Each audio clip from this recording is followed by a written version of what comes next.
Aujourd'hui, on réalise notre premier carré granny dont voici le diagramme que je vais utiliser. Il apparaît dans ce coffret-ci. Toutes les étapes que je vais faire pour ce granny apparaissent de manière détaillée dans mes tutos. On commence avec le cercle magique ici au milieu qui apparaît dans ma leçon 8. Ici, c'est un cercle avec 2 fils à l'intérieur pour bien sécuriser son travail. Une fois que le cercle magique est prêt ici, nous allons faire 3 mailles en l'air. Leçon numéro 3, c'est en fait une mini chaînette. 1, 2, 3. Et maintenant, je vais faire 2 brides. Une première bride, une deuxième bride. Le montage des brides apparaît dans la leçon numéro 6. Maintenant, nous allons faire 3 mailles en l'air, puis 3 brides. Encore 3 mailles en l'air, 3 brides, 3 mailles en l'air, 3 brides et 3 mailles en l'air pour rattacher nos 4 lots de 3 brides. 1, 2, 3 mailles en l'air, 1, 2,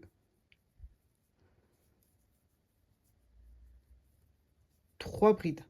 J'ai 2 lots de 3 brides, j'en fais encore 2. Me voici avec mes 4 lots de brides. Je peux resserrer mon cercle magique.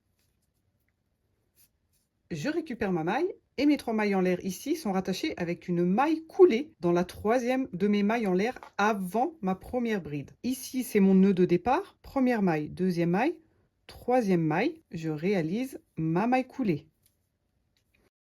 Ici, grâce au cercle magique, notre fil est sécurisé, je peux couper au ras. Pour le rang numéro 2, ici, je ne vais pas changer de couleur. J'ai besoin de commencer mon rang numéro 2 dans l'angle ici. Comme on le voit sur le schéma ici, je vais commencer à monter dans mes 3 mailles en l'air ici. Donc, j'avance avec des mailles coulées dans mes brides jusqu'à arriver à mon premier angle ici pour monter encore 3 mailles en l'air et continuer avec mes brides. J'avance donc avec une maille coulée ici, ici, et je monte de 3. 1, 2, 3. J'ai bien ensuite mes 2 brides ici pour réaliser mon premier lot de 3 brides. Ensuite, encore 3 mailles en l'air, puis 3 brides dans ce même angle ici. Une bride, 2 brides. Les 3 mailles en l'air ici comptent en fait pour une bride. Donc j'en ai bien 1, 2, 3. 3 mailles en l'air. Et 3 brides toujours dans ce même trou ici.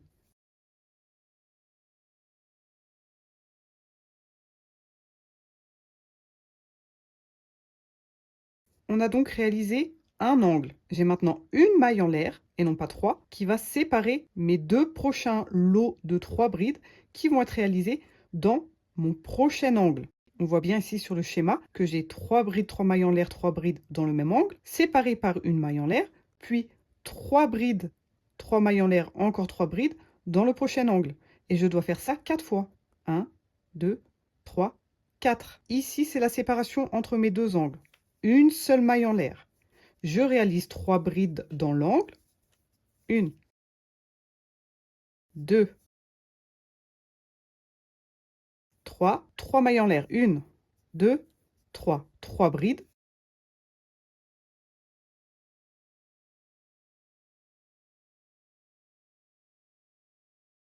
J'ai réalisé mon deuxième angle. Une seule maille en l'air suffit maintenant pour passer au prochain angle, composé encore de 3 brides, 3 mailles en l'air, 3 brides. Ensuite, je ne ferai qu'une maille en l'air avant de refaire la même manipulation dans mon dernier angle ici. J'ai bien 3 brides, 3 mailles en l'air, 3 brides pour mon premier angle, une seule maille en l'air qui sépare ici, encore un lot de 3 brides, 3 mailles en l'air, 3 brides, et ainsi de suite dans mes 4 angles. Supposons que je veux changer de couleur ici. Tu peux utiliser ma leçon numéro 9, finition parfaite, pour réaliser un joli raccord ici, au niveau de mes dernières mailles de la couleur rouge. On réalise déjà son nœud.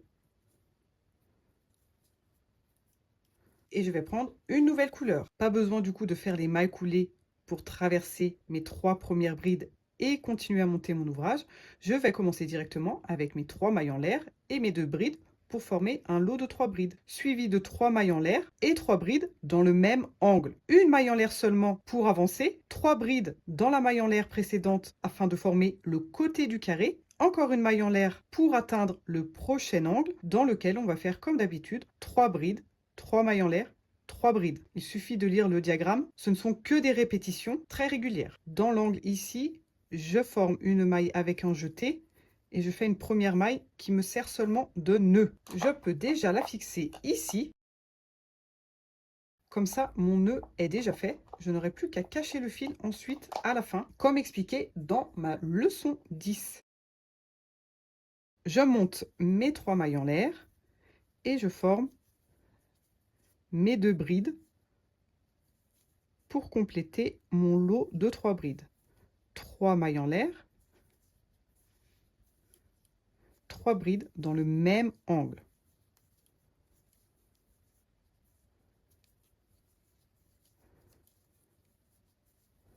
J'ai bien ici un premier angle. Maintenant, une maille en l'air et je réalise le côté de mon carré ici avec 3 brides. Encore une maille en l'air pour arriver à mon lot de 2 brides ici dans mon prochain angle. J'ai bien un angle, un côté, un angle.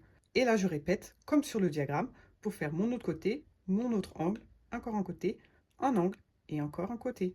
Me voici arrivé à mon dernier côté. Vu que j'ai fait 2 rangs rouges, je vais maintenant faire 2 rangs jaunes.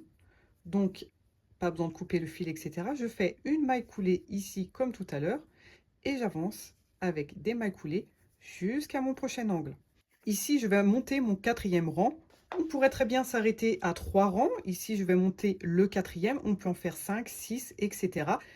C'est toujours la même chose. On a à chaque fois 3 mailles en l'air pour commencer son rang, complété de 2 brides pour faire au final un kit de 3 brides, 3 mailles en l'air, 3 brides dans le même angle, et ensuite on sépare chaque lot de 3 brides sur les côtés avec une seule maille en l'air. Nous n'avons que 3 mailles en l'air dans les 4 angles. Selon son projet, on peut continuer à monter des rangs. Le principe est le même. Dans chaque angle, on va faire 3 brides, 3 mailles en l'air, 3 brides. Et dans chaque espace qui compose les côtés, on va faire une maille en l'air, 3 brides, une maille en l'air, 3 brides, une maille en l'air, 3 brides, une maille en l'air. Et on recommence ici 3 brides, 3 mailles en l'air, 3 brides, etc. etc.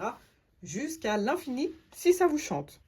Ici, lorsqu'on arrive à la fin, on coupe le fil et on réalise notre finition parfaite en reconstituant la dernière maille,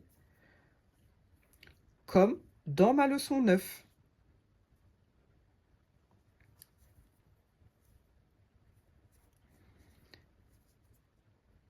Et une fois que l'on a effectué son nœud, comme dans la leçon 10, on fait effectuer des zigzags à notre fil